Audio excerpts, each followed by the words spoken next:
오늘 하나님이 기뻐하는 마음이라는 이런 주제로 말씀을 선포하겠습니다. 다윗의 위대한 기도문 중에 하나입니다.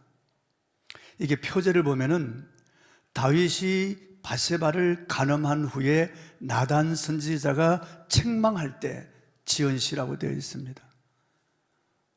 그 앞에 꼬꾸러져서 회개하면서 그가 하나님 앞에 자복하면서 지은 시라고 말해요. 그 나단의 책망이 끝난 후에 그가 양피지에다가 긁어 쓴 겁니다. 그 하나님 앞에 회개하는 그 마음을 가지고 긁어 썼다고 말해요.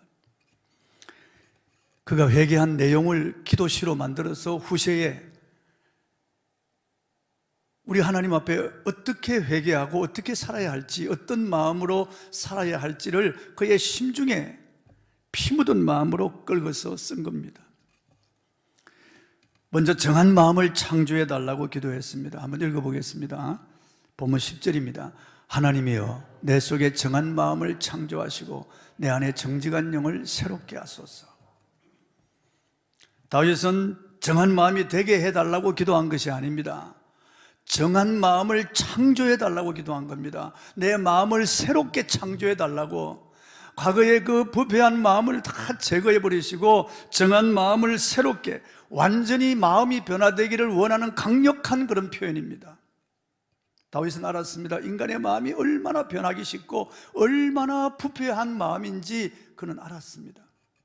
예레미야서 보면은 만물보다 거짓되고 부패한 것은 사람의 마음이니 누가 이를 알려오마는 나 여호와는 폐부를 시험하고 심장을 살피는다고 그렇게 말씀하고 있어요. 만물보다 거짓되고 부패한 것이 사람의 마음입니다. 가까이서 냄새 맡을 수 없지만 아마 마음의 냄새를 맡아보면 썩은 악취가 날 거예요. 그렇게 인간의 마음이 부패했다는 것입니다. 그래서 우리가 결심하고 다짐해도 무너지기가 쉬운 거예요. 주일 낮에도 오후에도 금요기도 나오겠다고 결심하고 다짐해도 선포해도 잘 되지 않습니다. 육신이 따라주지 않는 거예요. 마음은 은이지만은 육신이 약하다고 그렇게 변명하는 거죠. 우리 마음은 참 부패하기 쉽습니다. 그래서 결심해도 다시 회개해도 죄의 이런 싹이 다시 돋아나는 거예요. 다시 스물스물 연기가 피어나듯이 이런 심령 가운데서 이런 죄의 유혹에 끌리는 마음이 일어나는 겁니다. 그래서 다윗은 낡은 건물을 적당히 리모델링 해가지고 쓰는 것이 아니고 완전히 무너뜨리고 그 마음을 새롭게 지어달라고 하나님 앞에 기도한 겁니다. 적당하게 리모델링해서 동거하는 것, 그래서 옛날 그 마음을 끌어들여서 같이 사는 것, 그걸 원하지 않는다는 겁니다. 옛날에 그 마음을 완전히 부숴버리고 새로운 마음을 창조해달라고 하나님 앞에 기도했습니다. 우리도 그렇게 기도했으면 좋겠습니다. 예전에 저 하늘산 기도원이라고 하는 곳에 그 기도원을 설립한 이천성 목사님이라는 분이 계신데요, 그분은 고무다리를 해가지고 아주 성령 받으라고 강조한 분입니다. 그러면서 그분이 가장 많이 한 18번 설교가 깨어자랍니다. 그냥 마음이 깨어져야 된다고. 그냥 깨어지는 것이 아니고 적당히 부서지는 것이 아니고 와장창 중창 추자장창하고 마음이 다 무너져 내려야 된다는 겁니다. 그리고 새롭게 마음을 지어야 된다고 그분이 그렇게 강조했습니다. 저도 하늘산에 가서 은혜를 많이 받았어요. 많이 울었습니다. 또한 정직한 영을 새롭게 해달라고 강구했습니다. 정직한 영은 하나님 뜻대로 살려고 하는 그런 마음입니다. 내 뜻, 내 주장이 아니고 하나님 뜻대로 살고자 하는 그런 마음의 강력한 그런 동기, 정직한 영입니다. 그는 하나님 뜻대로 살기를 원한다고 기도했지만 사실 자기 뜻을 앞세우는 연약한 본성이 있다는 것을 부인할 수가 없었습니다. 그래서 하나님께서 그를 사로잡아 주셔서 더욱 하나님 뜻대로 살게 해달라고 기도하는 겁니다. 예수께서 겟세마네 동산에서 내 원대로 마시고 아버지 원대로 되기를 원하나이다고 기도한 바로 그 기도입니다. 그래서 하나님은 우리의 마음을 보시는 거죠. 하나님께서는 우리의 마음이 중요하다고 말씀하시는 것입니다. 예수께서는 나다나엘의 마음을 보시고 칭찬하셨습니다. 요한복음 1장 47절입니다. 읽어보겠습니다. 시작. 예수께서 나다나엘이 자기에게 오는 것을 보시고 그를 가리켜 이르시되 보라 이는 참으로 이스라엘 사람이라 그 속에 간사한 것이 없도다. 예수님은 그 속을 보시는 분입니다. 사람은 외모를 보잖아요. 하나님 중심을 보시거든요. 나다나엘의 그 속을 보는 것입니다. 간사한 것이 없는 그 정직한 영을 보시는 거예요. 정직한 영을 보시는 겁니다. 예수님께서도 팔복을 말씀하시면서 다 우리 마음에 맞추셨습니다. 심령이 마음이 가난한 자는 복이 있나니 천국이죠 이것이요. 마음이 청결한 자는 복이 있나니 저희가 하나님을 볼 것이며, 마음으로 애통하는 자는 복이 있나니 저희가 위로를 받을 것이며, 이 마음으로 긍휼히 자는 복이 있나니 저희가 긍휼히 여김을 받을 것이요, 이 마음 의에 줄이고 목마른 자는 복이 있나니 저희가 배부를 것이며, 이 마음을 주님께서 말씀하시는 거예요. 마음의 상태. 우리의 마음이 더러워지 말이 더럽습니다. 생각이 더럽고 행실이 더러워지는 겁니다. 그래서 우리도 기도할 때 정한 마음을 창조해 달라고 기도해야 됩니다. 적당히 동거하는 것이 아닙니다. 옛 마음을 끌어들여서 다시 동거하는 것이 아니고 완전히 무너뜨리고 새로운 마음을 창조해 주시도록, 예수의 마음을 창조해 주시도록 기도하고 정직한 영을 새롭게 해달라고 기도해야 됩니다. 어느 나라나 세계 1위를 기록하는 부분을 보유하고 있다면 그건 자랑스러운 일일 것입니다. 그런데 그 1위가 어느 분야인가가 중요합니다. 2022년도 우리나라는 명품 소비 세계 1위 국가로 뽑혔습니다. 미국, 일본, 유럽 국가들을 모두 제치고 1등단 명품 소비 세계 제1위 국가로 당당하게 올라선 것입니다. 자랑스럽습니까? 우리나라는 2022년도 168억 달러, 우리 돈으로 21조 원의 명품 옷과 가방 등을 구매했다고 합니다. 이 수치는 전년 대비 24% 증가한 수치라고 합니다. 그 이유를 분석한 내용을 보면 지난 2, 3년 동안 자산 가격이 상승하였고 돈을 최고로 여기는 문화와 여기에 우리 국민이 가지고 있는 과시욕이 만들어낸 현상이라고 합니다. 우리 국민이 허영심이 너무 큰 거예요. 사치와 허영심이 너무 큰 겁니다. 우리 집사람도 이 명품 가방을 몇 개를 가지고 있는데요, 우리 둘째 딸이 해준 겁니다. 나 그걸 원하지 않았거든요. 미국 가서도 제 딸이 뭐 명품 옷을 사준다고 난 도망을 갔어요. 그런 짓 하지 말라고 계속 우리 진실이한테 경고하고 해도 자기는 그게 효도라고 생각하는 거예요. 우리 집사람 들고 다니는 거 뭐 돈이 많아서 들고 다니는 게 아니고 딸이 해주니까 어쩔 수 없이 들고 다니는, 그걸 다시 팔아버리라고 제가 몇 번 그랬습니다만은,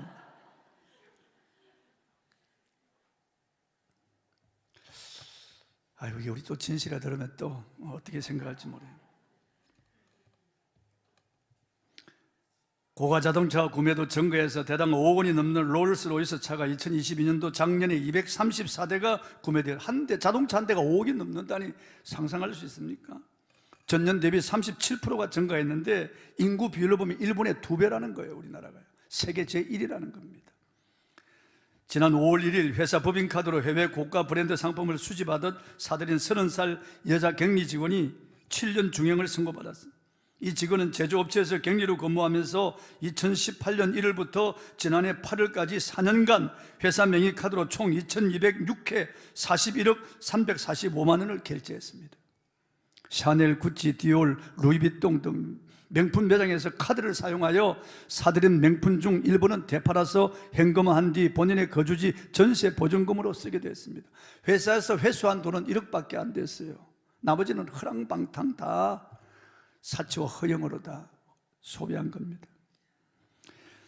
한국의 백화점은 지난해 사상 최대 실적을 올려 축포를 쏘아 올렸지만은 일본의 백화점은 매출 하락으로 번화가인 시부야, 신주쿠를 대표하는 도쿄 백화점과 오타쿠 백화점이 문을 닫았다고 합니다. 지금 한국은 그 어느 때보다도 물질적인 풍요를 누리고 있습니다. 정말 아이러니컬한 겁니다. 부자들은 엄청나게 사치하고 허영하는 겁니다. 그렇다면 우리 국민이 지금 누리고 있는 정신적 풍요는 어느 정도일까요? 국제경제협력기구 OECD 회원국 33개국 중 삶의 만족도 32번째 기록되었습니다. 삶의 질과 직결되는 수면 만족도는 최하위를 기록하여 33번째, 가장 낮은 그런 행복감을 느낀다는, 가장 불행감을 느끼는 거죠. 지금 우리 사회는 건강한 인간관계가 사라지고 있습니다. 모두 겉모습으로는 괜찮은 척 웃음 짓고 있지만은 마음은 모두 무너져 내리고 있습니다. 슬프고 아플 때는 표현하고 친구에게, 이웃에게 아프다고 말해야 하는데, 친구에게 말하지 못하면 하나님을 향해서도 호소할 수 있어야 하는데, 오늘 사람들의 마음은 하나님을 더 필요로 하지 않습니다. 부패한 마음이죠. 타락한 마음이죠. 우리들의 삶의 환경이 너무 거칠고 삭막하고 산성화되었습니다. 괜찮은 척 하지 말고 아프면 아프다고 소리칠 수 있어야 하는데 우리의 삶의 환경은 너무 의연한 척 가면을 쓰고 살아가고 있으니 나의 내면의 괴로움은 배가 되고 지치고 피곤함은 곱절로 늘어가고 있습니다.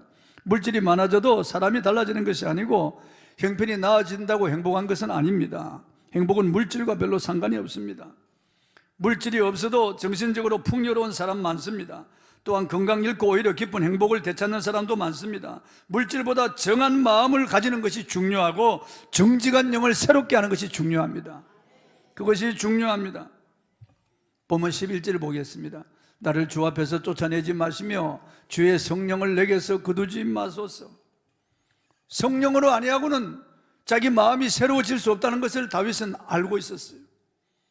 오직 성령만이 자기 마음을 창조해 주시고 정직한 영을 새롭게 해주시는 분은 성령이라고 하는 것을 압니다. 그래서 성령으로 가능하고 성령으로는 다 된다고 하는 것을 알기 때문에 성령을 갈구하는 것입니다. 다시 성령이 정한 마음을 재창조하시고 정직한 영을 새롭게 해주시도록 간구하는 겁니다. 그러므로 성도 여러분, 우리는 성령을 의지해서 내 안에 정한 마음을 창조하시고 정직한 영을 새롭게 해주시도록 기도해야 되겠습니다. 다음 주일이 성령 강림 주일인데 우리 일일 부흥회로 모일 때 우리가 헌금도 준비하고 마음을 새롭게 하는 마음으로 하나님 앞에 드리면서 하나님, 정한 마음을 창조하시고 정직한 영을 새롭게 해주십시오. 제게 성령을 부어주시고 성령의 불로 내게 임하여 주시옵소서. 그래하여 성령의 강력한 능력으로 저를 덮어주시옵소서. 제가 새로워져야 되겠습니다. 하나님 앞에 우리가 정한 마음이 창조되고 정직한 영이 새롭게 되면 내 인생이 정말 행복하게 펼쳐지는 거예요. 어둡고 그리고 차디찬 인생이 변하여 아주 밝고 뜨거운 인생으로 바뀌는 거예요. 여러분, 성령의 능력을 간구하시기 바랍니다. 간절히 기도와 성령의 능력을 간구해야 됩니다. 그 다음 두 번째, 다윗은 자원하는 마음을 달라고 기도했습니다. 본문 12절입니다. 읽어보겠습니다. 주의 구원의 즐거움을 내게 회복시켜 주시고 자원하는 심령을 주사 나를 붙드소서. 다윗은 하나님을 위해 더 자발적으로 헌신하기를 구했습니다. 아무리 좋은 일이라도 강요해서 되는 건 아닙니다. 자원하는 마음으로 하는 것이 중요합니다. 자원하는 마음으로. 그래서 제가 멀리 있는 분들 위해서 기도할 때 올 때도 기쁨으로 오게 해달라고 기도합니다. 올 때도 차 안에서도 기쁨으로 오게 해달라고, 그리고 와서 은혜 받고 돌아갈 때도 기쁨으로 돌아갈 수 있도록. 그 1시간 넘게 달려오는데 기쁨이 없으면 어떻게 오겠어요? 그 기쁨으로 와야 됩니다. 그 오는 것도 예배가 돼야 되고 돌아갈 때도 예배가 돼야 됩니다.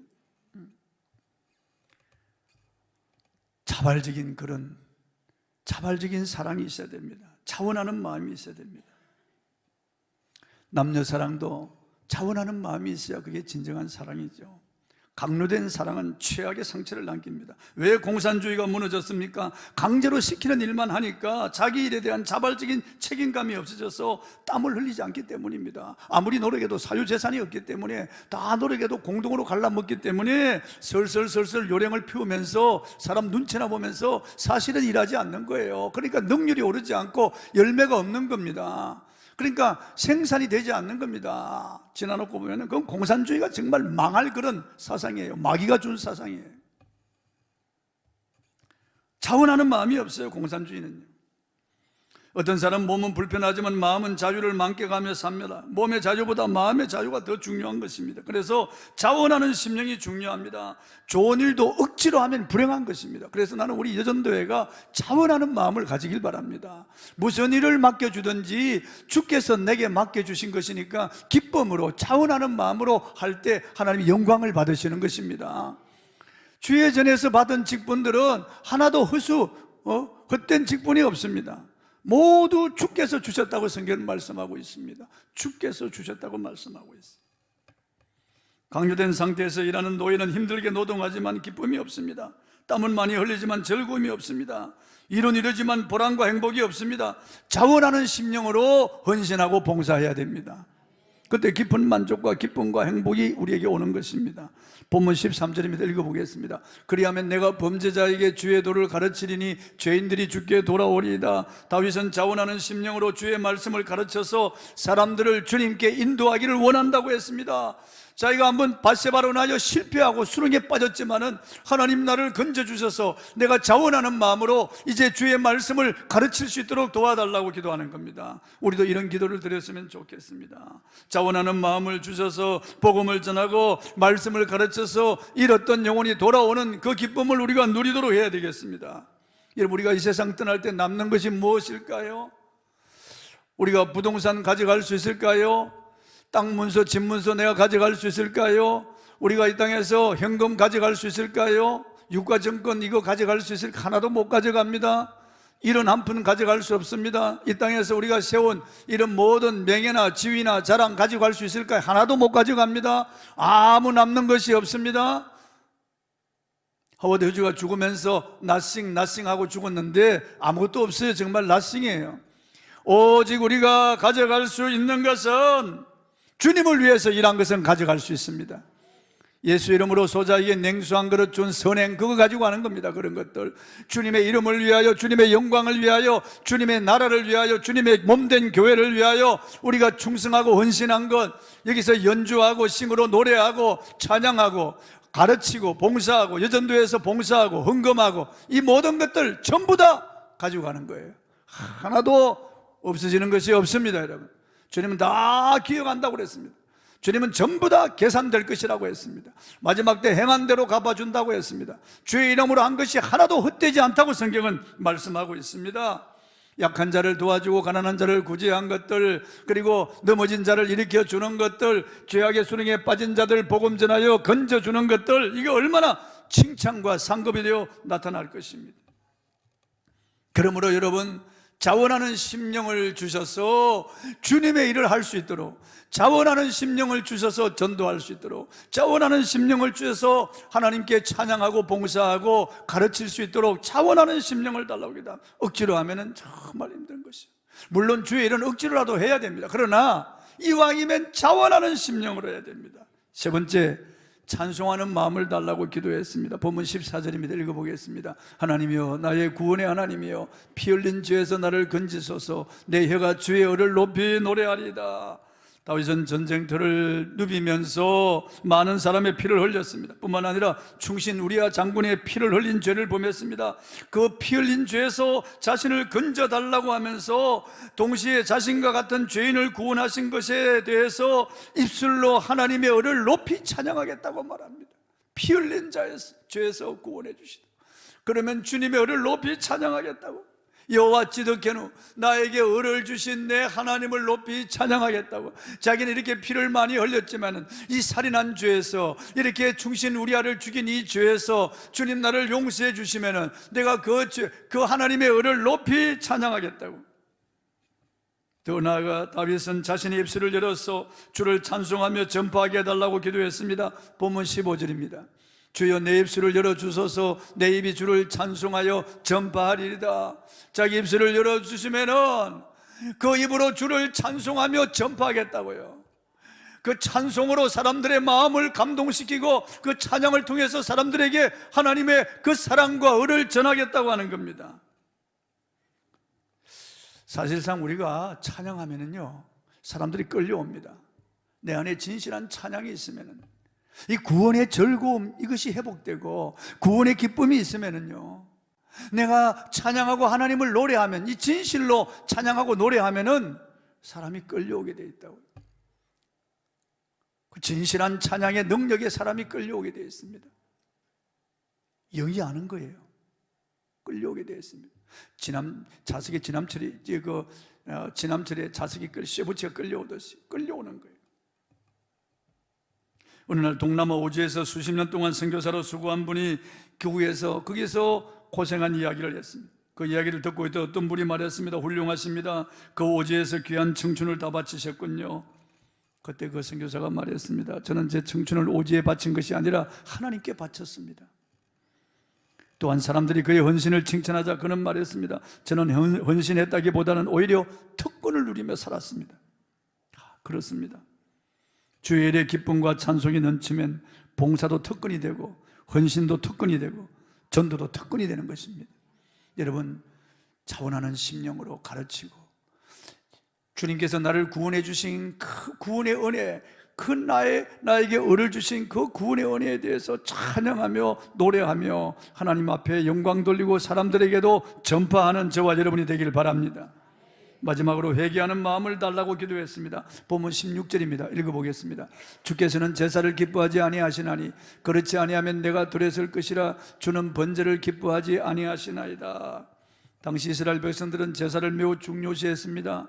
속죄제, 속건제, 그리고 번제, 화목제, 소제, 이거 제사를 아주 중요하게 했다고 해요. 그 제사를 통하여 그들은 죄 사함을 받는다는 것, 그것을 알고 있었어요. 그래서 그 번제를 드릴 때 자기들의 그 죄가 쏟아지고 태워진다는 것, 그렇게 인식하고 있었어요. 그래서 아무렇게나 살고 아무렇게나 죄를 짓더라도 와서 번제만 드리면 된다고 그렇게 생각한 거예요. 그리고 1년에 1차 속죄일 때 대제사장이 제사 드리면 자기들의 죄는 자동적으로 사해진다고 그렇게 생각하는 것이에요. 이 죄의 심각성을 알지 못하고 이 죄의 무서운 결과를 알지 못하는 거예요. 그저 제사 드리면 끝난다고 생각하는 거예요. 그러니까 마음대로 죄를 짓고 죄의 유의를 즐기는 거죠. 하나님을 향한 사랑과 하나님께서 베풀어 주신 그 사죄의 은총에 대한 감격 속에 죄를 미워하는 마음으로 하나님 앞에 제사를 드려야 그것이 진짜 제사인데 그렇지 않았다는 거죠. 요식행위로 의식행위로 그냥 하나님을 우롱하는 그런 제사를 드린 거죠. 그렇다면 하나님이 원하는 제사는 무엇입니까? 본문 17절입니다. 읽어보겠습니다. 하나님께서 구하시는 제사는 상한 심령이라 하나님이여 상하고 통회하는 마음을 주께서 멸시하지 아니하시리이다. 상한 심령은 자신이 어쩔 수 없는 죄인임을 한탄하는 심령, 바로 그것이 상한 심령입니다. 그런 심령에서 진정한 회개가 나는, 하나님 정말 저는 어쩔 수 없는 죄인입니다. 하나님 정말 내 속에 선한 것이 거하지 않습니다. 하나님 내 안에 부패한 죄가 많습니다. 내 죄성이 많습니다. 하나님 앞에 내 죄가 머리털보다 많습니다. 셀 수 없는 죄입니다. 먹보다 검은 죄, 주홍보다 붉은 죄가 내 안에 있습니다. 하나님 제가 말과 생각으로 행동으로 범죄한 것이 너무나 많습니다. 죄사함을 위한 형식적인 제사보다도 죄사함을 위하여 하나님 앞에 엎드리는 그 상한 심령이 진정한 제사라는 겁니다. 다윗은 환경을 변화시켜 달라고 기도하지 않았습니다. 합력하여 선을 이루실 하나님을 깊이 신뢰했기 때문입니다. 대신 하나님 마음을 얻기를 원했습니다. 하나님과의 바른 관계를 원했습니다. 하나님과의 바른 관계는 하나님 앞에 상한 심령으로 나아가는 것입니다. 하나님 교만한 자를 대적하시고 겸손한 자에게 은혜를 베푸시거든요.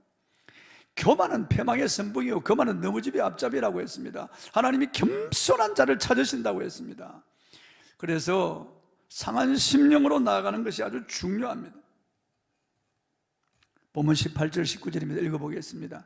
주의 은택으로 시온의 선을 행하시고 예루살렘 성을 쌓으소서. 그때 주께서 의로운 제사와 번제와 온전한 번제를 기뻐하시리니 그때 그들이 수소를 주의 제단에 드리리이다.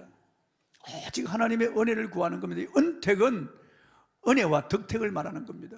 주의 은택으로 시온의 선을 행하시고 예루살렘 성을 쌓으소서. 주의 은혜가 아니면은 선한 일을 할 수 있는 그런 힘이 없다는 겁니다. 주님의 은혜가 임하여 선을 행할 수 있고 주의 은혜가 임하여 예루살렘 내 공덕을 쌓을 수 있다는 거예요. 내가 무언가 할 수 있다는 거예요. 그냥. 예루살렘의 평화도 예루살렘의 번영도 하나님의 은혜로부터 오는 겁니다. 내 집의 평화도 내 집의 번영도 하나님의 은혜로부터 오는 겁니다. 은혜가 아니면 우리는 살 수 없습니다. 그래서 다윗은 마지막에 하나님의 은택을 구하는 그런 기도를 드리는 겁니다. 하나님의 은택이 임하기를, 마치 비와 같이 하나님의 은택이 그에게 부어지도록 다시 일어나 소생할 수 있도록 그렇게 은택을 구하는 시편 103편이 다윗의 시인데 유명한 시죠. 내 영혼아 여호와를 송축하라. 내 속에 있는 것들아 다 그의 거룩한 이름을 송축하라. 내 영혼아 여호와를 송축하며 그 모든 은택을 잊지 말지어다. 그가 내 모든 죄악을 사하시며 내 모든 병을 고치시며 내 생명을 파멸해서 속량하시고 인자와 긍휼로 간을 씌우시고 좋은 것으로 내 소원을 만족하게 하사 내 청춘을 독수리같이 새롭게 하시는도다. 은택으로 죄 사함 받고, 은택으로 치유받고, 은택으로 회복되고, 은택으로 독수리같이 되는 거예요. 하나님의 은혜가 우리에게 임해야 됩니다. 지금까지 지나온 것은 하나님의 은택이고, 앞으로 우리가 살아갈 것도 하나님의 은택이라는 거예요. 그래서 우리가 하나님의 은택을 노래하고 구해야 되는 겁니다. 은혜가 아니면 우리는 살 수 없습니다. 여러분, 하늘에서 떨어지는 빗방울 없이는 다 죽는데요. 하나님이 주시는 공기 없이는 다 죽는데요. 하나님 주신 태양 아니면 다 죽는데요. 하나님의 은혜는 이런 태양이나 공기나 물보다 더 중요한 거예요. 그분의 은혜가 아니면 지옥으로 떨어지는 거예요. 그래서 하나님의 은혜가 중요한 거예요. 여러분요, 우리가 왜 하나님께 나와서 예배드립니까? 그분의 은혜가 필요하거든요. 물을 떠난 고기는 살 수 있을지 몰라도 은혜 떠난 심령은 사는 법이 없어요. 땅에서 뿌리가 뽑힌 나무가 혹시 살지 몰라도 은혜 떠난 심령은 살 수가 없는 거예요. 그래서 다윗은 하나님의 은택을 갈망하는 겁니다. 그 은혜가 아니면 살 수 없다는 거예요. 주여 내게 은혜를 주시옵소서. 주여 내게 은혜를 부어주옵소서. 오늘 이 시간도 내게 은혜를 부어주시옵소서. 성도 여러분, 가장 중요한 것이 무엇입니까? 마음입니다. 마음입니다. 다윗처럼 정한 마음을 창조하시고 정직한 영을 새롭게 해달라고 기도하십시다. 다윗처럼 자원하는 마음을 주셔서 주의 일을 할 수 있도록 해달라고 기도하십시다. 다윗처럼 찬송하는 마음을 주셔서 사람들에게 영향을 끼치는 사람이 되도록 기도하십시다. 다윗처럼 회개의 영을 부어주셔서 상한 심령으로 하나님 앞에 나아가도록 기도하십시다. 다윗처럼 하나님의 은택을 부어주셔서 새롭게 회복되기를 기도하십시다. 찬송을 기도하십시다.